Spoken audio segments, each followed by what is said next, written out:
mga kautoran, siningatiyon igaaman naton ang aton kaugalingon sa pagpamalandong sang pulong sang Ginoo kagini makita sa Old Testament sa Joshua chapter 24. Kagbasahon lamang nakon ang mga tatlo ka verses sa 14 pakadto sa 16.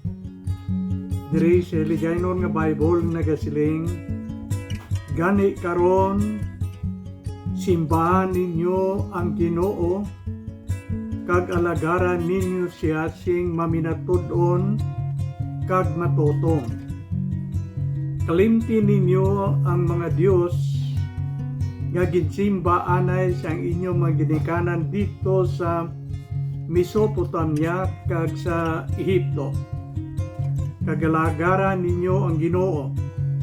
Kung hindi kamo loyag mag-alagad sa Ginoo, paturan ninyo karon nga adlaw kung sino ang inyo alagaron. Ang mga Dios bala nga ginalagad sa inyong mga katigulangan dito sa dota sang Mesopotamia, o kon ang mga Dios nga mga taga-Amornon nga sa ila dota nagapuyo kamo. Pero ako kag ang akon panimalay magaalagad sa Ginoo. Nagsabat ang mga tao, hindi gid kami maghuna-huna sa pagbiya sa Ginoo kag mag-alagad sa iban nga mga Dios. Ini amo ang pulong sang Ginoo. Ang aton sundon karon amo ang ginsulat ni Joshua. Kag kuhaon naton anay ang jutay nga kamatuoran hanungod sang kabuhi ni Joshua. Si Joshua isa sa mga tao nga nag-upod kay Moses nga nagwa halin sa Egypt. Ginpagwa ini sila sang Dios. Ang mayor gid nga rason amo nga agud makasimba ini nga mga tao nga mga Israelinhon sa matutuod nga Dios. Kay dito sa Egypt hindi sila makasimba sa matutuod gid nga Dios tungod kay ang mga Ehiptoanon madamo ang ila mga Dios nga ginasimba. Kina-practice nila ang paginawi sa mga pagano nga damo sang ginakailala nga mga Dios. So ang Dios nga amo ang nagpili sa ila subong iyang mga katawan nga mga Israelinhon nangita sang paagi agud makagwa sila. Mabudlay ang ila pangabuhi dito, mabugat ang ilang obra, kulang pagkaon, luwas sina, hindi sila makasimba sa matuod-tuod nga Dios nga amo ang nagpili kag nagtawag sa ila. So si Joshua amo ini ang ginpili isang Dios. Kay man ang original nga leader nga gintawag sang Dios sa pagpangulo sa mga Israelinhon amo si Moses. Pero si Moses napatay nga wala pa sila makaabot sa dota ang ginsaad sang Dios nga ilang pag-istaran. So ginpili naman sang Ginoo si Joshua nga amo ang magapili o kon magabulos kay Moses. So amo na istorya niya. Halin kay Moses nga leader napatay ginbuslan ni Joshua. So sa chapter 1 sang among libro sang Joshua, gintawag sang Dios si Joshua kag ginsingganan. Si Moses nga inyong leader napatay na. Ikaw amo ang magbulos sa pagpangulo sa mga Israelinhon. Tob-tob nga makaabot sila sa Kanaan, ang dota kag lugar nga amo ang ginpili isang Dios nga ilang paga-istaran. Kag ang siling sang Dios kay Joshua amo ini, hindi ka magkahadlok, magpakaisog ikaw. Ako magaupod sa imo, bisan diin ikaw makadto. Amo ina ang saad sang Dios kay Joshua. Kag luwas sina, ginhambalan siya sang Dios, nga tun-an gid kag tumanon ang mga kasuguan nga ginhatag kay Moses nga ara man subong sa iya. Siling sa Ginoo, tun-i ining mga kasuguan sa adlaw kag sa gabi, kag sunda ini nga mga kasuguan, kay siling sa Ginoo, ako magaupod sa imo. So kung kasuguan paghambalan, ara na da nasulod ang napulo kasugo nga ginhatag kay Moses kag ginpasa man kay Joshua. Okay. So sa bersikulo 14 nga aton ginbasa kay ina, pwede ko suliton agud nga manginlabas ini sa aton una-una. Nagsiling si Joshua sa mga tao. Samtang nagabiyahe na sila, may tion nga nagpundo sila, gintawag ni Joshua ang mga leaders sa mga Israelinhon, kag mga katawhan, kag amo ini ginhambal ni Joshua sa ila. Siling ni Joshua, gani karon simbahan ninyo ang Ginoo, kag alagaran ninyo siya sing maminatud-on kag matutom. Kalimti ninyo ang mga Dios nga ginsimba anay sang inyo mga katigulangan dito sa Mesopotamia kag sa Ehipto. Kag alagaran ninyo ang Ginoo. Sa sini nga bersikulo may mga tatlo ka kamatuoran nga ginhambal si Joshua sa ila, sa mga tao, nga mga Israelinon. Gintipo niya ang mga tao kag ginabalan, kag tatlo ka kamotoran sa bersikulo 14, aton tanawon, nagsiling si Joshua sa ila, siling niya, isikway ninyo, kalimti ina ninyo ang mga Diyos-Diyos. Okay, magamit ta sa pulong Diyos-Diyos, agod mabatyagad ginaton nga ginahambal diri na Joshua, hindi ang matuod nga Dios kundi Diyos-Diyos, kung sa aton pa lahog-lahog kag hindi matuod. Siling ni Joshua sa ila, isikway ninyo inang mga Diyos-Diyos nga ginasimba sang inyong mga katigulangan sang una. Ang Diyos-Diyos nga ginasiling, amo ina ang mga Diyos bala, Diyos-Diyos, nga ginahimo lang sa mga tao. Ang matutuod iya nga Diyos, amo ina ang nagtuga sang kalibutan, sang langit, sang kahawaan, sang duta, kag ang tanan nga mga tinuga nga makita naton sa kalibutan, ginhimo o kon gintuga ina sang matutuod nga Dios. Kung sa aton pa matag ang siling ni Joshua nga ang simbahon lang amo ang matutuod nga Dios. Ang matutuod nga Dios amo ang nagtuga sang kalibutan. Ang Dios-Dios iya nga hindi matuod nga Dios, hinimo lang ina sang tao. Ang hinimo o kung gintuga lang, Diyos ina. Ang manunuga iya, amo ina ang matutuod nga Diyos. So siguro matag ini, pero akon pagitsuliton si makaisa. Ang matutuod nga Diyos, amo ang nagtuga sang kalibutan. Ina nga Diyos, amo ang bagay simbahon. Ang Diyos iyang nasiling, hinimo lang ina sang tao. kagan Dios nagatudlo sa aton nga hindi ina iya bagay simbahon kay hinimo lang ina sang tao. Now, sa Old Testament makita naton nga ang mga katawhan Israelinhon nga lanlatnan sang mga pagano nga damo sila ag nagsimba nga Dios, nagasimba man sila.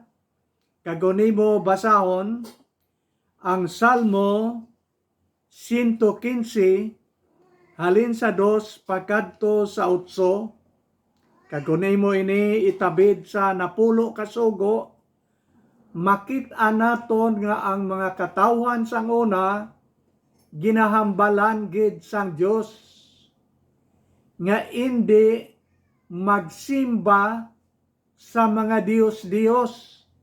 Kay man ang ila ginahimo sang una mo ini, nagatipon sila sang pilak o kon bulawan, silver kag gold.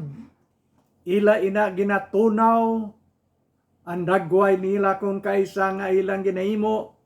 Hitsura sang sapat, iban hitsura man sang mga tao, iban hitsura sa mga pispis nga dalagko, kag mga isda sa kadagatan, kag kung mahimo na nila ina, kag ginatunaw nila, kag ginapurma, ila na ina lodhan, kag simbahon. Kabangdanan nga Exodo Kapitulo 20, halin sa 1 pakadto 17, kag sa Deuteronomy chapter 5 verses 1 pakadto sa 11, makita nimo dira ang ginasiling nga napulo kasugo sang Dios nga dapat sundon sang tao. Okay, ano na siling dire? Halin sa 1 pakadto gid sa 6 sang Exodo Kapitulo 20, nagasiling ang Ginoo, hindi kamo maghupot sang iban nga Dios luwas sa akon. Amo nang ginhambal sang Dios sa mga katawhan, hindi kamo maghupot sang iban nga Dios luwas sa akon. Kay siling sang Dios, ako lamang ang matudtuod nga Dios, kag wala na sang iban. Hindi kamo maghimo bisan anong larawan nga makita didto sa langit, larawan nga makita sa dagat, kag larawan nga makita sa duta. Hindi kamo maghimo kag magluhod sa ila, kag magsimba sa ila. Amo ina matag nga ginahimo kag ginatudlo sa Dios sa iyang mga katawhan sang una, kag amo man na ang natudlo niya sa aton subong nga ginapaandaman kita nga hindi kita maghimo kag magsimba sa Dios, kay siling sa Ginoo, ako lamang ang Dios, kag ako isa ka maimon nga Dios. Gapangimon siya, gapangakig siya kung magsimba kita sa iban. Ang gusto sang Dios nga siya lang amo ang aton nga simbahon. Kunimo tun-an ang Exodus Kapitulo 32, halin sa 1 gid pagkadto sa 35, masapwan naton kung daw ano ka tigas ang balatyagon sa mga tao. Halin sa una, tubtob subong, daw palarias man kita kay sa ila. Si Moses sadtong etiyon, dito sa bukid sang Sinai, kay man nagapag-istorya ang Diyos kay Moses nga iyang leader sa mga Israelinhon. Kag dito ginatag sang Dios ang napulo kasugo kay Moses. So sa dito si Moses sa bukid, ang mga katawhan nabilin siya lang dito. Kag ang mga tao nagareklamo. Siling nila kadugay kay Moses magbalik. Ano na ihan ang natabo sa iya.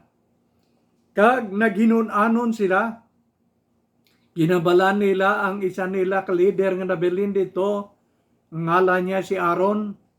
Siling nila kay Aaron, mahimo na lang kita Dios. Siling Aaron, sige, tipon kamo sang tanan nga mga kulintas, aritos, tanan nga silver kag gold, pilak. Tipunan ninyo kay aton tunahon kay himuon naton nga Dios. Kag dito naghimo sila sang hurmahan nga daw tinday nga baka, tapos tunaw sang ilang mga bulawan, ila dito ginhurma kag nahimo nga tinday nga baka nga nagatindog. Kag ang siling sa mga katawan sa amo nga tinday nga baka, siling nila, ikaw amo ang amon Dios. O nalipatan na nila ang matutuod nga Dios. Kag siling pa nila, ikaw amo ang nagbulig sa amon pagwa halin dito sa Egypt. So ila ginsimba, nagisinaot sila, dugay-dugay, ara na si Moses, kag nagpamangkot sa ila, anong natabo? Nagbinutig pa sila. Siling nila, amon nga ginhaboy dito ang amon mga bulawan sa kalayo. Ikaw pagtupa sa kalayo, nagtindog nga daw baka, nagbinutig pa sila. Kag siling nila, tungod sina, nga milagro, amo na lang siya ginsimba. Kag si Moses nagpangakig sa ila, kagabutong kabangdanan, kunin mo basahon ang bilog nga istorya, kag ini makita sa Exodus Kapitulo 32, ang Diyos nagsilot sa ila, kag kadamo sa ila, sang nagkalamatay sadto nga tion, tungod kay nagsimba sila sa Dios, kag hindi ang matuod nga Dios. So ang ilang ginahimo sa una nga Dios, ini lamang nga silver o kon gold. Mayara man sila nga isa ka paagi nga ginahimo agod nga ilang simbahon. Kag ini makita naton sa Isaias Kapitulo 44, kagaton nga kung imo tanawon ang 14 tubtob sa 19, nagaistorya naman ini sang amoni nga sugilanon. Wala kon simpanahon pagbasa sining tanan, ginahatag ko lang sa inyo ang chapter kag verses, kag inyo ini basahon siyang kagalingon. Nagsiling si Isaias 44, halin sa 14 tubtob sa 19, nga may isa kapanday nga nagutod sang kahoy. Kahoy iya ginutod niya. Ang una naton niya ginambalan nga Dios, silver kag bulawan nga gintunaw. Ari naman iya siling ni propeta Isaias, may isa kapanday nagkadto sa kagubatan, nagutod sang kahoy, gindala niya sa ilang nga balay, siguro may siyap siya dito, kag ginutod niya ang kahoy sa madamo nga bahin.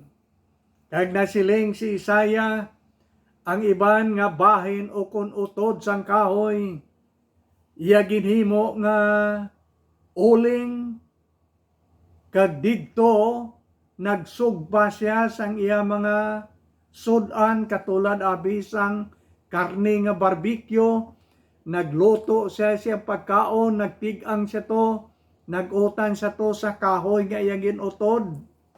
Kag siling ni propeta Isaiah, ang iban nga kahoy nga iya ginutod, dabok niya, tungod kay mabugnaw ang panahon, nagpungko siya to sa lapit sang kalayo, kag nagpainit-init siyang lawas. Kag ang siling pagi ni Isaiah, pero ang nabilin nga kahoy, lain iyang autod, ginhimo niya tao nga gwapo nga tao. Siguro nami gid siya maghimo kay ti eksperto nga panday. Kag ini nga kahoy, nga ginhimo niya nga tao, kag gintudlo niya, kag ginsingganan niya nga Dios ini, ginbutang niya to sa templo. Kag kadamo sang mga tao nga nagsimba kay maayo ang pagkaobra. Kag ini nga tao nagsimba man, nagsiling siya siyang ginhimo nga Dios nga tao, siling niya, ikaw amo ang akon Dios, luwasa ako. Ang siling sang Bible sa aton, ano nga klase sang utok sang tao? Ang kautod sina, ginhimo niya nga uling agod dito niya isugba niyang pagkaon.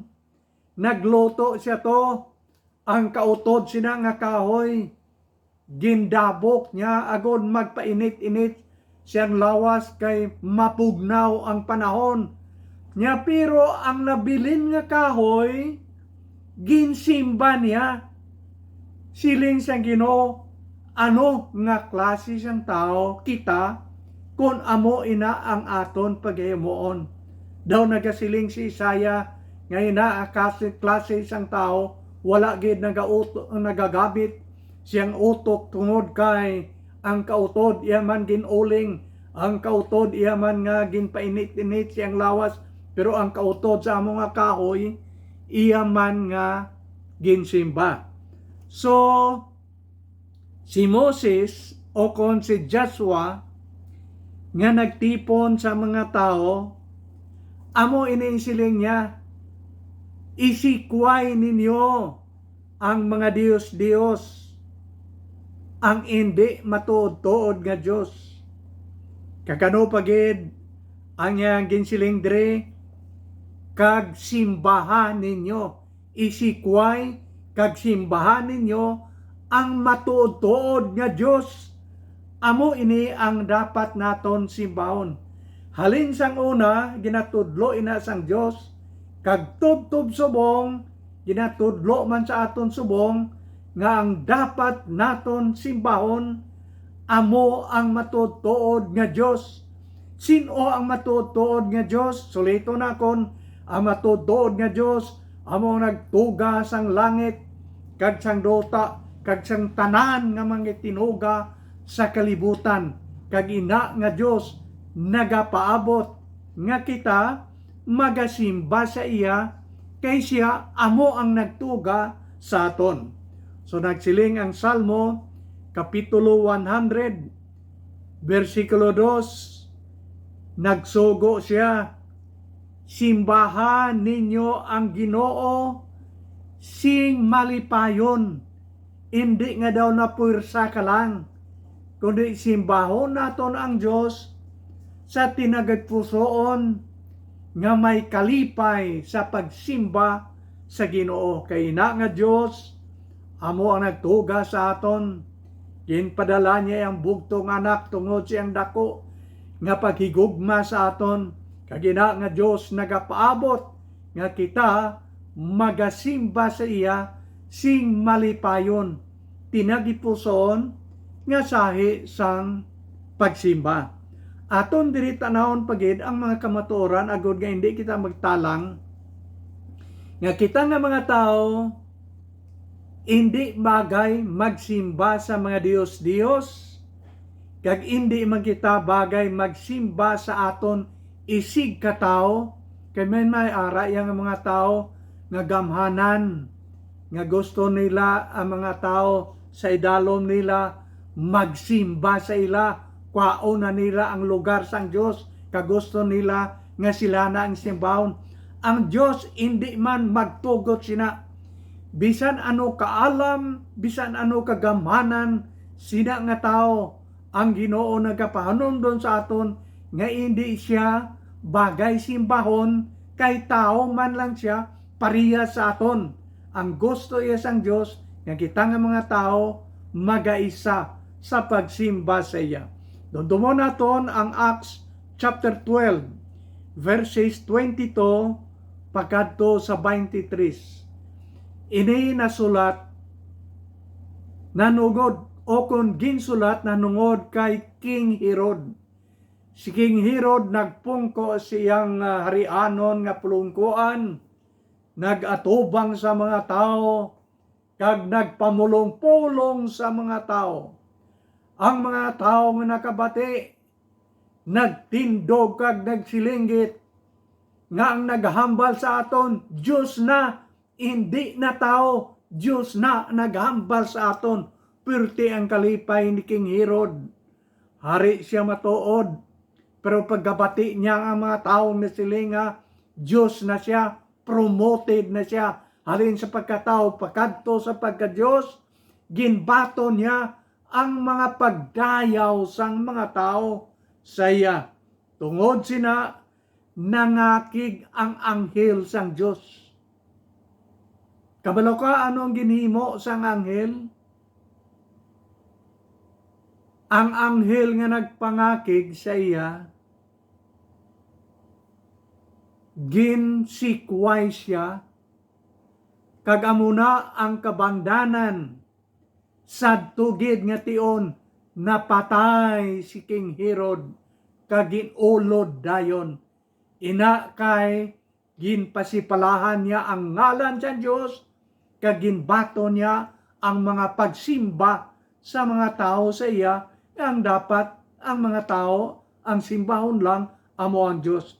So nangakig ang anghel, ginhampak siya, napatay siya, kag ginulo dayon. Okay, so delikado gali, bisan pa ang aton isig katao, aton simbahon. Pwede kita makatahod sa aton isig katao sa mga yara sa otoridad. Pero sige pong ginawarningan kita sa Bible, ang dapat simbahon, ang Diyos lang. Kung hindi kita magbantay, bisan pa si Satanas ang kaaway bala sa Diyos, kag aton man kaaway, nga mo si Satanas, gusto man ni Satanas nga simbahon siya. Ang gusto ni Satanas nga hindi kita magsimba sa Diyos, kundi siya na amo ang simbahon. Kabangdanan nga sa sini nga mga tion, may mga tao na nga nagasimba kay Satanas, nagtalikod na sa Diyos, kag nagsimba kay Satanas, kay man amo ina ang gusto ni Satanas nga ang mga tao dapat magsimba sa iya, hindi na magsimba sa Diyos, kundi siya na ang simbahon.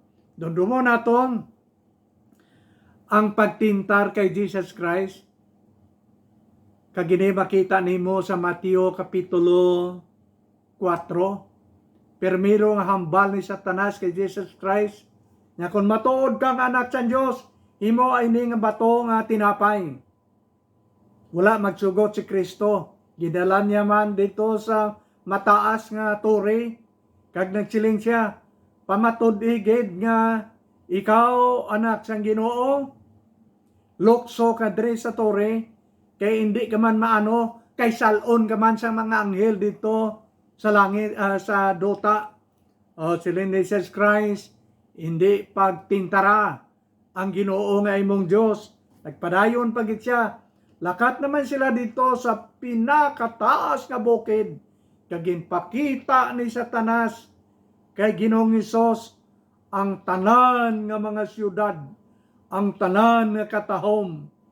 Kag nagsiling si Satanas kay Jesus Christ, ining tanan nga mga katahom nga mga siyudad, ining mga matahom nga siyudad, ako ni hatag sa imo, kung ikaw magaluhod, magahapa, kag magsimba sa akon.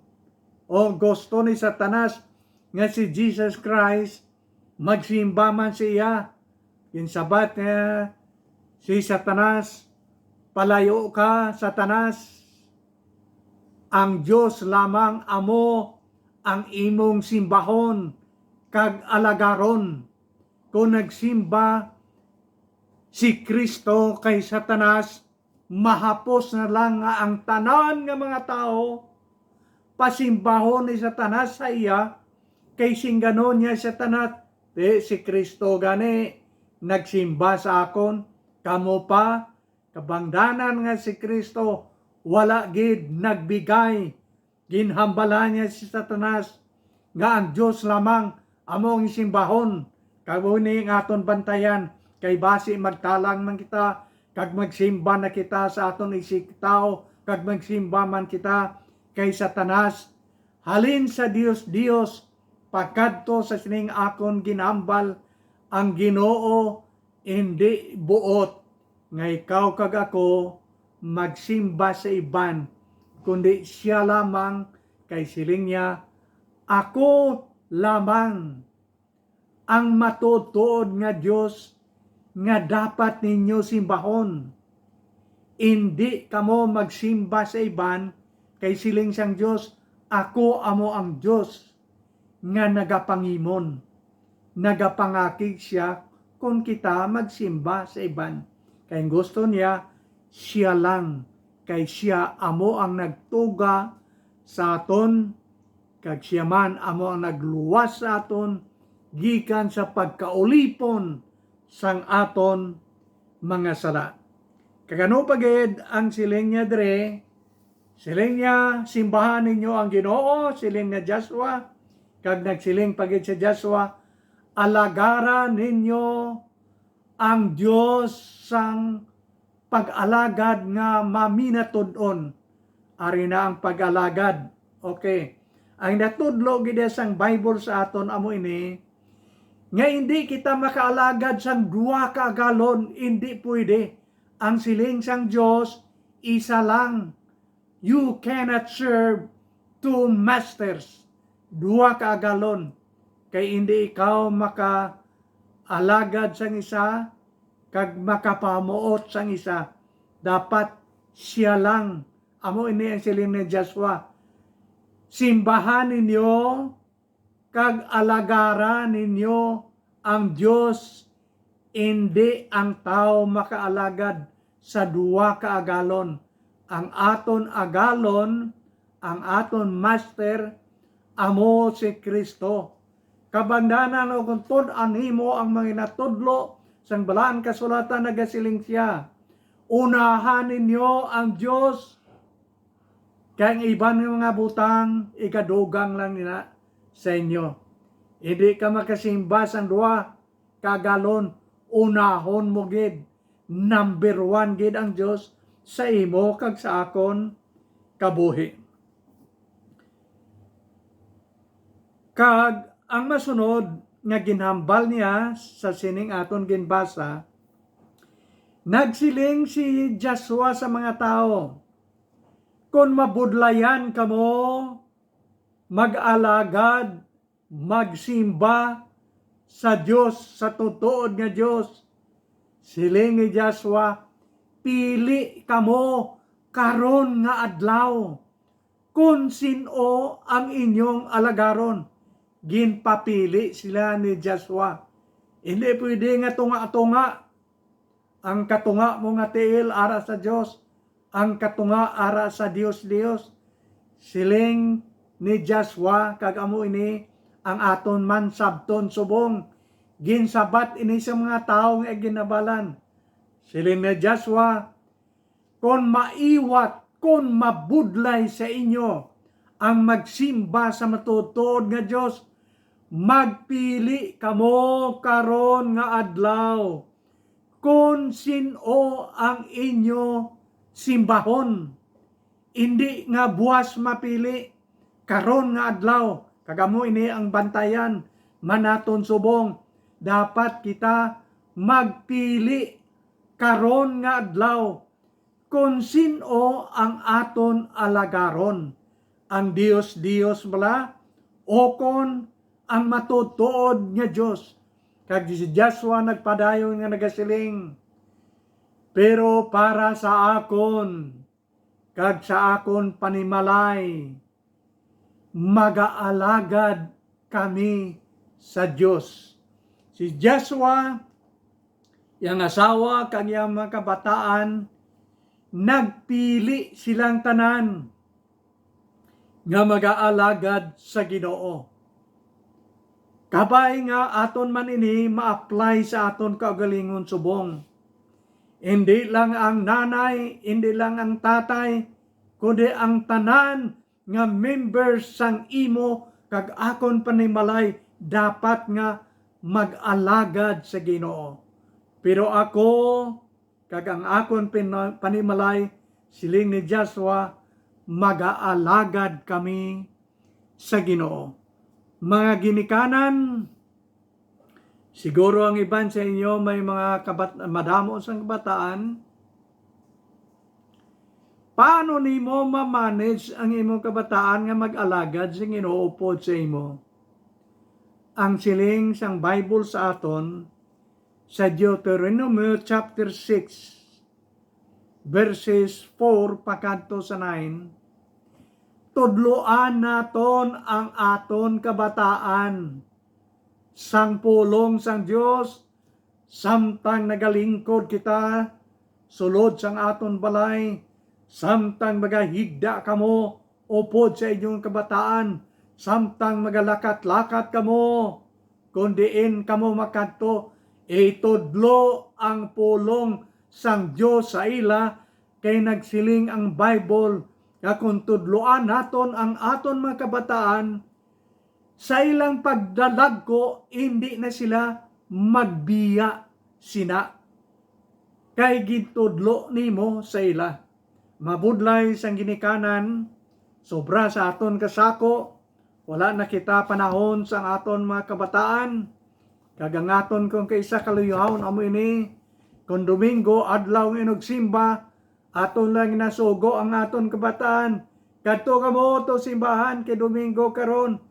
Pero si tatay ag sinanay way nagkadto, ginasugo na nila ilang kabataan.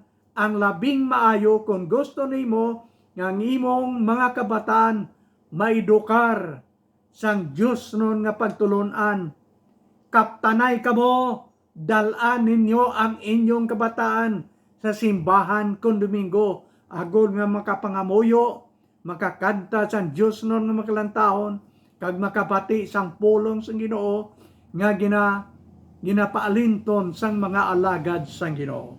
So amoy na nagsiling siya, ako kag ang akon panimalay, epektibo lamang ini nga sugilanon kung kita man subong aton nga buhaton ang aton katungdanan sa pagtudlo sa aton nga mga kabataan.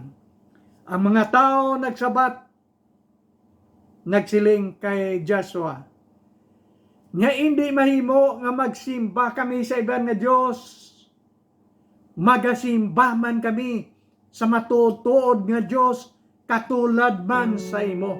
Amoy na ang sabat sang mga tao kay Joshua.